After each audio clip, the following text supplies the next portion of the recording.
bavuga bati muri iyi minsi biragoye kubona umusore w'imanzi, biragoye kubona umukobwa w'isugi, ariko ndagihuza nuko umuntu ujya kuba umubikira cyangwa umupadiri nkeka ko hari uburyo babanza kubipima.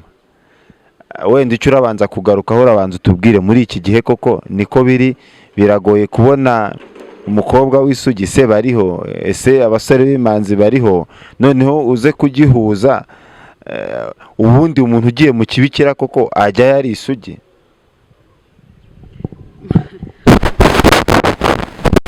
cyane ariko ndumva kuba umuntu imanzi muri iki gihe ziriho n'amasugi ibyo ntago nabimenya buri muntu wese arimenya kandi numva ibyo ngibyo atari cyo kinubaka ntago cyubaka. none se ntago urabona umusore udarambagiza umukobwa ahubwo akarambagiza umugore ubyaye kangahe? Ibyo ntago ari byo byubaka.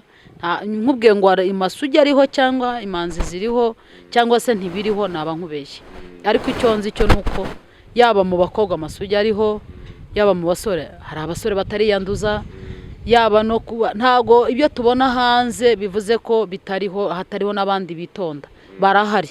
Ahubwo Imana ifite uko yateguye umuntu. Naho kwiha Imana waba uri isugi cyangwa uri imanzi, of course ugomba kuba uri isugi. Uretse Imana niyo yatwarwa umuntu utari isugi cyangwa utari imanzi, ariko nabyo Imana niyo izi ukuri, Imana niyo imenya ukuri. Twe nk'abantu twavuga ngo umuntu wamusuzumye wamusanze ari imanzi, ariko ntago ubizi, ntago ubuzi icyo ari cyo, ariko icyo bashingiye ntago wakimenya. Uyu munsi bariho bajyamo ntago nzi icyo bapima bashingiyeho.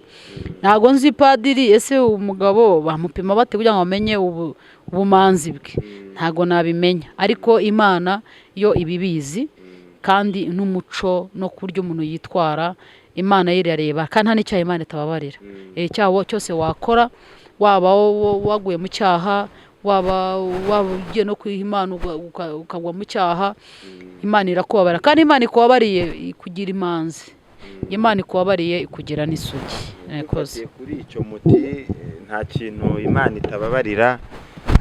Dukunda kumva ikintu giteza impaka mu madini n'amatorero. Itorero rimwe riti umugabo wakoze divorce turamusezeranya, irindi twe nitumusezeranya hari naho batamuha inshingano ku mpamvu runaka. Mwebwe iwanyu bihagaze bite? Ntago mvuga ngo iwacu bihagaze gute, ubwo ndavuga muri rusange. Ijambo ry'Imana rivuga guki? Ijambo ry'Imana ritubwira ko iyo umugabo n'umugore basezeranye baba babaye akaramata, kandi bazatandukanywa n'urupfu.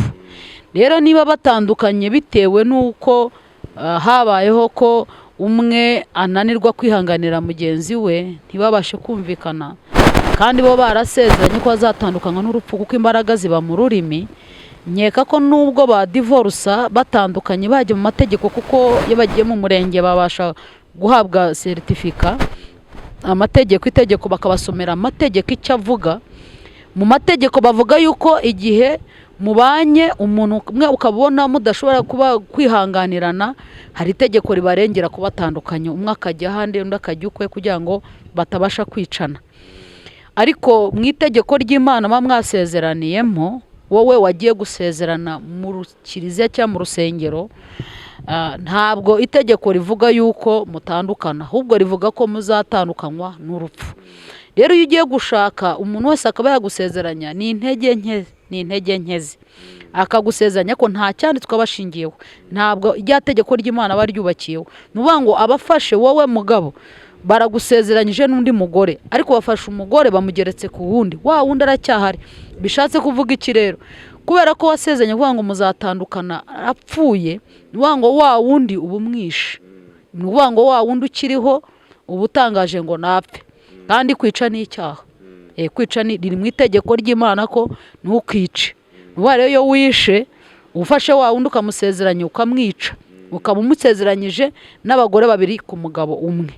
N'umugore nawe nuko nawe yasezeranye umugabo agihari, nuvuga ngo nawe umusezeranyije ku bagabo bangahe. Kandi itegeko rivuga ngo niba batandukanye, kuko birashoboka ko batandukana bikananirwa kubana nawe, niba batandukanye ahinduka igishubaziko, umugabo ajye hirya umugore ajye hirya, ntibashake. Nuvuga ngo iyo wamushatse wowe ubwawe wamushatse uba wasambanye, wowe ushatse ni umuntu watandukanye ubusambanyi, ubusambanyi niko amahame avuga. Rero nanone hari igihe ushobora kuba warasezeranye mu mategeko, utarigeze usezerana mu kiliziya, icyo gihe nta tegeko uba uhambiriwe ku itegeko rya leta riraguhambura. Ariko nanone nkaba nzi ko iyo ijambo ry'Imana rambwira mu Bakorinto ba mbere ibice byabo 7 bavuga ngo iyo umubiri wawe uhuye n'uwamaraye muba mwamaze kuba umubiri umwe, muba mwabaye umubiri umwe. Bivuga ngo umuntu wese mwamaje guhura k'umugore n'umugabo mukabana, muba mwamaze kuba umubiri umwe. Nubwo ntabwo ushobora kwitandukanya ngo utandukanye ubashe ko wavangura umugabo n'umugore. Niyo mpamvu rero buriya uyu mugore uri mu mugabo iyo abashe gutandukana ntabwo aba arimo neza. Rero numva nubwo umuntu yabasha kubatandukanya, ariko ntabwo bo batandukanyije kuko hari ikitatandukanywa. Murakoze cyane, ngira ngo tugaruke ku tuntu n'utundi. Turajya tubabaza mudusubize mu gisubizo kimwe cyangwa se cyihuse. Ni igiki cyabateye ubwoba muva mu kibikira?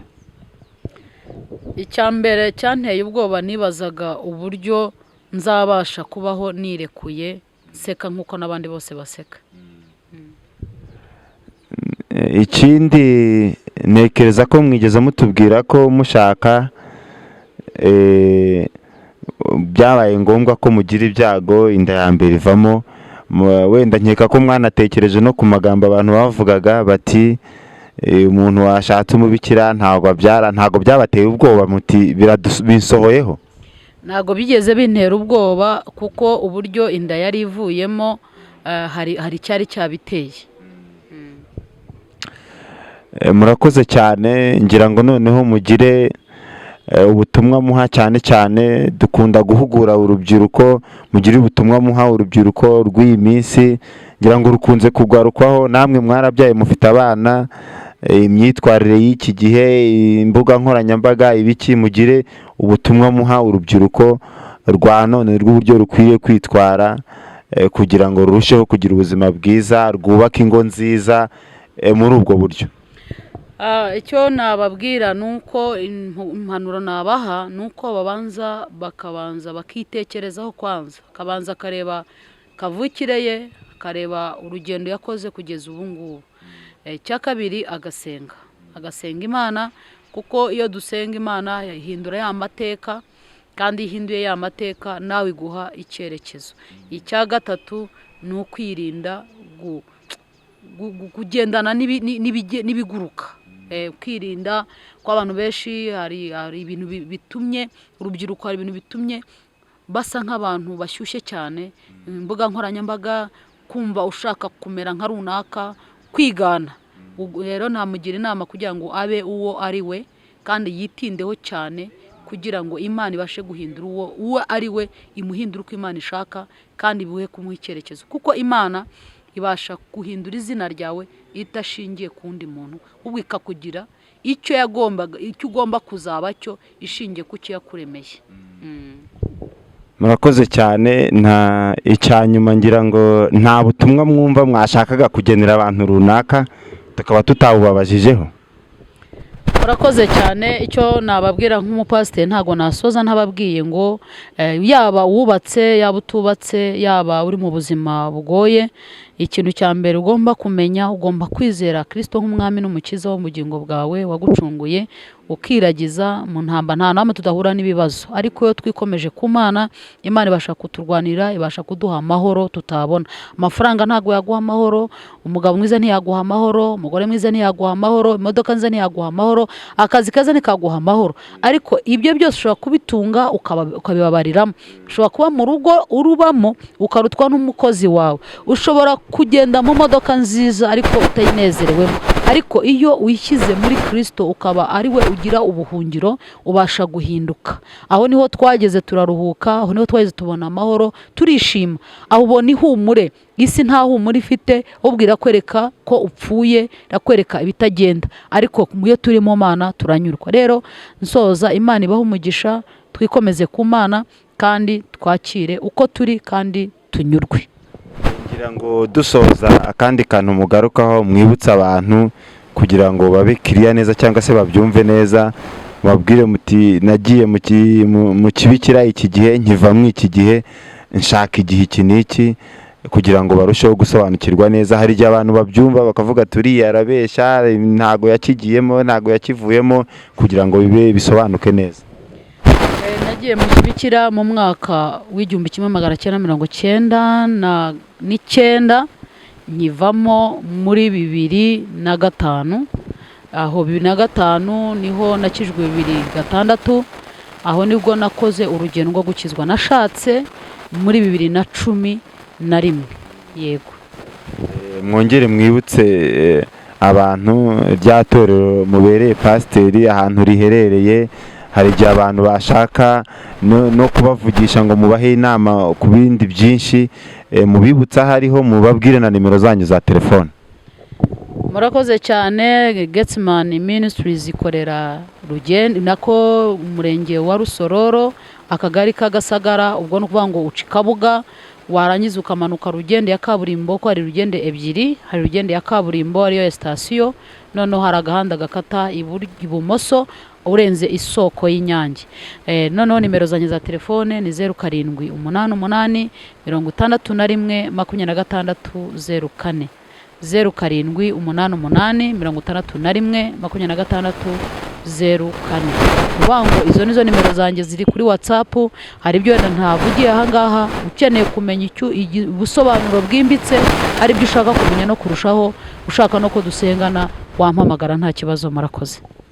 Inshuti bakunzi b'Umubavu TV online, dukomeje kubashimira cyane ko mukurikirana ibiganiro byacu umunsi ku wundi, kandi muraba agaciro cyane, turabazirikana. Mukomeze mukande subscribe.